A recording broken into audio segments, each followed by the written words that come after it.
আজ যেটা বলবো সেটা কোনো গল্প নয়, সেটা একটি সত্যি ঘটনা। 1952 সালের 18ই ফেব্রুয়ারি পেন ডল্টন নামে একটি জাহাজে করে কিছু ক্রু মেম্বার যাওয়ার সময় সমুদ্রের মাঝে এক ভয়ানক ঝড়ের কবলে পড়ে।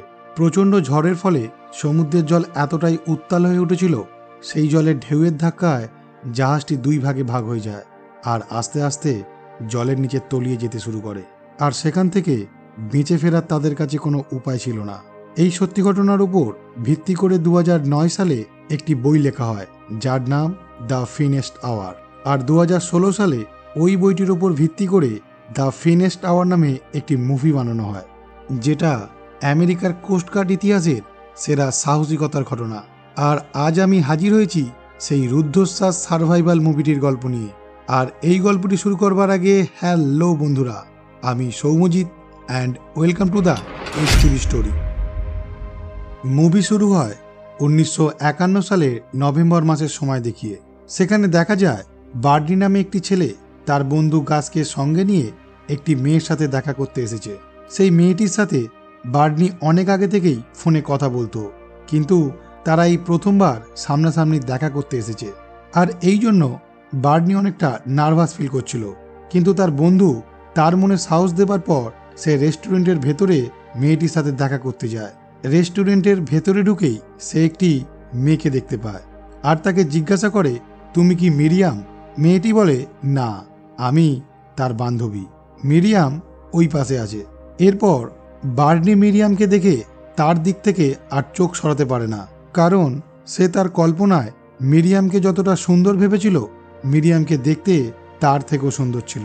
এরপর তারা চারজন মিলে এক জায়গায় বসে ডিনার করছিল। সেই সময় মিরিয়ামের থেকে সবাই জানতে পারে সে কোনোদিন বোটে ওঠেনি। এই শুনে গাছ বার্নিকে তাকে বোটে নিয়ে যাওয়ার কথা বলে।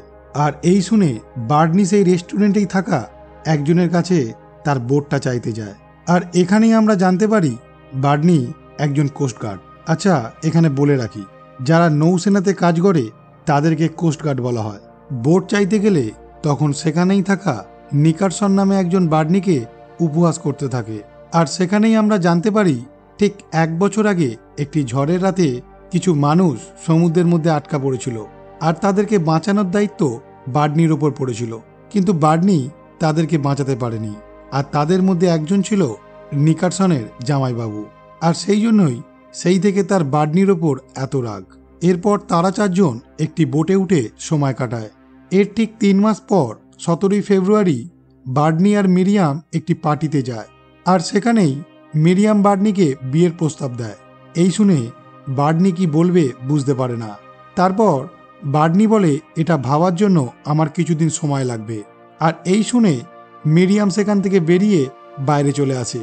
সেই দেখে বার্নি তার পিছু পিছু এসে তাকে বিয়ের জন্য হ্যাঁ বলে দেয়। আর এই শুনে মিরিয়াম অনেকটা খুশি হয়। এরপর তারা 16ই এপ্রিল বিয়ে করবে বলে ঠিক করে। আর তখন বার্নি মিরিয়ামকে জানায় বিয়ের ছুটির জন্য তার বসের কাছ থেকে ছুটি নিতে হবে। পরের দৃশ্যে দেখা যায় পেন ডল্টন নামে একটি তেলবাহী জাহাজ সমুদ্রের মাঝে প্রচণ্ড ঝড়ের কবলে পড়েছে। আর সেই জাহাজের মধ্যে থাকা রে নামে একটি ছেলে, যে সেই জাহাজের ইঞ্জিনিয়ার ছিল, সে জাহাজের ক্যাপ্টেনকে ফোন করে বলে, বাইরে প্রচণ্ড ঝড় বৃষ্টির কারণে সমুদ্র উত্তাল হয়ে উঠেছে, আর সেই জন্য এখন আমাদের জাহাজের গতি কম করতে হবে, না হলে কিছুদিন আগেই জাহাজের যে ফাটলগুলো রিপেয়ারিং করা হয়েছিল সেইগুলো দিয়ে জল ভেতরে চলে আসবে। এই সব কথাবার্তার কিছুক্ষণ পর হঠাৎ দেখা যায় এক বিশাল ঢেউয়ের ধাক্কায় জাহাজের রিপেয়ারিং করা ফাটলগুলো দিয়ে প্রচুর পরিমাণে জল ঢুকতে শুরু করেছে। আর এই দেখে জাহাজের ক্রু মেম্বাররা সেই ফাটল দিয়ে জল আটকানোর চেষ্টা করতে থাকে। আর তখনই রে ক্যাপ্টেনের সাথে ফোনের মাধ্যমে যোগাযোগ করতে না পেরে সে একজন ক্রু মেম্বারকে ক্যাপ্টেনের সাথে দেখা করতে পাঠায়। ক্রু মেম্বারটি তাড়াতাড়ি করে সেখানে গিয়ে দেখে সেই বিশাল ঢেউয়ের ধাক্কায় জাহাজটি মাঝখান দিয়ে দুভাগে ভাগ হয়ে গেছে, আর জাহাজের আরেকটি অংশ তার চোখের সামনেই আস্তে আস্তে গভীর সমুদ্রে তলিয়ে যায়। আর অন্যদিকে দেখা যায় বার্নি তার বিয়ের ছুটির জন্য তার বস ক্লাফের কাছে কথা বলতে এসেছে, কিন্তু সে তার বসকে কোনো কথা বলার আগেই তার বস তাকে বলে সমুদ্রে বিশাল ঝড় আসছে, তার আগে তুমি সমুদ্রে থাকা সব মাঝিদের নিরাপদ জায়গায় নিয়ে চলে আসবে। অন্যদিকে দেখা যায় সেই জাহাজের কিছু মানুষ এক জায়গায় মন খারাপ করে দাঁড়িয়ে আছে, বাকি অর্ধেক জাহাজে ডুবে যাওয়া মানুষদের কথা ভেবে। সেখানেই থাকা একজন ক্রু মেম্বার সবাইকে বলে, এইভাবে দাঁড়িয়ে না থেকে আমাদের নিজেদেরই কিছু একটা করতে হবে। সে বলে, এই জাহাজ যে কোনো সময় ডুবে যেতে পারে, তাই আমরা এখন জাহাজে থাকা লাইফ বোটে করে সমুদ্রের পাড়ের দিকে আস্তে আস্তে এগোতে থাকবো। আচ্ছা, লাইফ বোট মানে এখানে বলে রাখি, বড় বড় জাহাজে কিছু ছোট ছোট বোট থাকে। আসলে জাহাজ যদি সমুদ্রের মাঝে কখনো বিপদে পড়ে, তখন ওই ছোট ছোট বোটে করেই যাত্রীরা সেখান থেকে অন্য জায়গায় গিয়ে নিজেদের প্রাণ বাঁচাতে পারে। জাহাজের মধ্যে থাকা পপ এই ঘটনাটা জানতে পেরে রেকে জানায়, কারণ পপ জানতো এখানে এই বিপদের হাত থেকে যদি কেউ তাদের বাঁচিয়ে নিয়ে যেতে পারে সেটা একমাত্র রে। এরপর রে তাদের কাছে এসে বলে, এই উত্তাল সমুদ্রে লাইফ বোট কয়েক সেকেন্ডও টিকতে পারবে না। এখন লাইফ বোটে করে যাওয়া মানে আত্মহত্যা করার সমান। এরপর সে বলে, জাহাজে এখনও ইলেকট্রিক আছে, তাই এই সময় যদি আমরা পাম্পের সাহায্যে জল কিছুটা বাইরে বার করে দিতে পারি, তাহলে এই জাহাজে আমরা আরও 5-6 ঘন্টা এইভাবে ভেসে থাকতে পারবো। আর জাহাজে থাকা হুইসেলটা অনবরত বাজাতে হবে, কারণ কেউ যদি আমাদের উদ্ধার করতে আসে তাহলে তারা যেন খুব সহজেই আমাদের দেখতে পায়। আর তারপর জাহাজটাকে কোনো রকমভাবে সমুদ্রের মাঝে থাকা ছোট ছোট পাথরের বা বালির যে দ্বীপ থাকে সেখানে নিয়ে গিয়ে দাঁড় করাতে হবে, যাতে জাহাজটি ডুবে না যায়। আর তখনই তারা জাহাজে থাকা রেডিওর মাধ্যমে জানতে পারে ফোর্ট মার্শাল নামে একটি জাহাজ তাদেরই জাহাজের মতন ভেঙে টুকরো হয়ে গেছে। এই খবরটা পাওয়ার পর তারা অনেকটাই ভয়ে আতঙ্কিত হয়ে পড়ে, কারণ তারা এটা ভাবতে থাকে তারা ফোনের মাধ্যমে কাউকে কোনো রকম তাদের বিপদের খবরটা জানাতে পারছে না। আর সেই জন্য যদি সবাই সেই জাহাজটাকে উদ্ধার করতে যায় তাহলে তাদেরকে কেউই এই বিপদের হাত থেকে বাঁচাতে আসবে না। ফোর্ট মার্শাল জাহাজের দুর্ঘটনার খবরটা মেন অফিসে পৌঁছে যায়, আর তখনই ক্লাব সেখানে থাকা কয়েকজন ক্রু মেম্বারকে 36-500 নামের বোট নিয়ে ফোর্ট মার্শাল জাহাজের ক্রু মেম্বারদের উদ্ধার করতে যেতে বলে। কিন্তু তারা কেউই এই উত্তাল সমুদ্রে ওই বোট নিয়ে যেতে রাজি হয় না। তারা সবাই 36-383 নামের বোট নিয়ে যেতে চায়। ক্লাব কোনো উপায় না পেয়ে তাদের কথাতেই রাজি হয়ে যায়। এই সব ঘটনার ফলে বার্নি তার বিয়ের ছুটির কথা ক্লাবকে বলতেই পারে না। অন্যদিকে নিকার্সন নামে সেই লোকটি বাড়িতে আসার পর হঠাৎই একটি জাহাজের হুইসেল শুনতে পায়, আর তখনই সে সমুদ্রের পার দিয়ে দূরে সেই পেনডলটন জাহাজটির অর্ধেক অংশটা দেখতে পায়। অন্যদিকে দেখা যায় রে আর পপ মিলে সেই জাহাজটিকে যখন ম্যানুয়ালি ঘোরানোর চেষ্টা করছিল, তখনই রে জানতে পারে জাহাজের বাকি সদস্যরা বোটে করে এখান থেকে পালিয়ে যাওয়ার চেষ্টা করছে। তাই সে তখনই হাতে করে একটা কুড়ুল নিয়ে গিয়ে লাইফ বোটের দড়িটা কেটে দেয়, আর লাইফ বোটটা সমুদ্রে পড়ে ঢেউয়ের ধাক্কায় কয়েক সেকেন্ডের মধ্যেই ভেঙে টুকরো হয়ে যায়। এই দৃশ্যটা দেখার পর জাহাজের সবাই তাদের ভুলটা বুঝতে পারে, আর তারা তখন থেকে রেয়ের কথা মতন চলবে বলে ঠিক করে। এরপর নিকার্সন বার্নিকে তার নিজের চোখে দেখা সেই পেনডলটন জাহাজের অবস্থার কথা জানায়, আর তারপর তারা দুজন মিলে ক্লাফের কাছে এসে পেনডলটন জাহাজটির কথা বলে, এবং ক্লাফ তারপর খবর নিয়ে সেই পেনডলটন জাহাজের কথা জানতে পারে। আর তখনই সে 36-500 নামের জাহাজটিকে নিয়ে পেনডলটন জাহাজের মেম্বারদের রেস্কিউ করার জন্য বার্নিকে যেতে বলে। বার্নি যেহেতু একজন কর্তব্যপরায়ণ ছেলে, তাই সে তার বসের এক কথায় রাজি হয়ে যায়, কিন্তু তার সঙ্গীরা তাকে এই উত্তাল সমুদ্রে যেতে বারণ করে।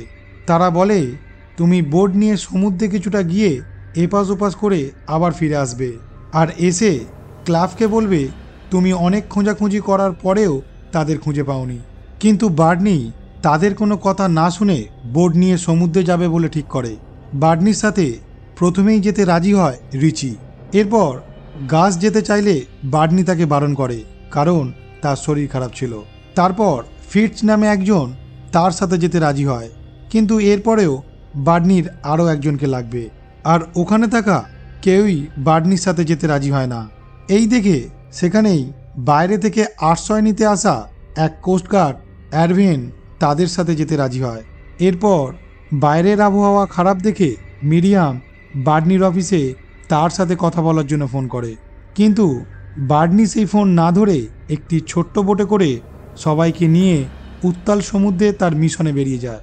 মিরিয়াম তাকে ফোনে না পেয়ে তার অফিসে চলে আসে, আর এসে জানতে পারে বার্নি একটা মিশনের জন্য প্রবল ঝড়ের মধ্যে সমুদ্রে গেছে।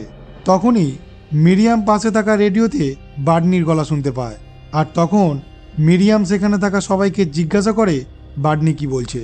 তখন পাশ থেকে একজন বলে, এই উত্তাল সমুদ্রে যে একবার যায় সে আর বেঁচে ফিরে আসে না।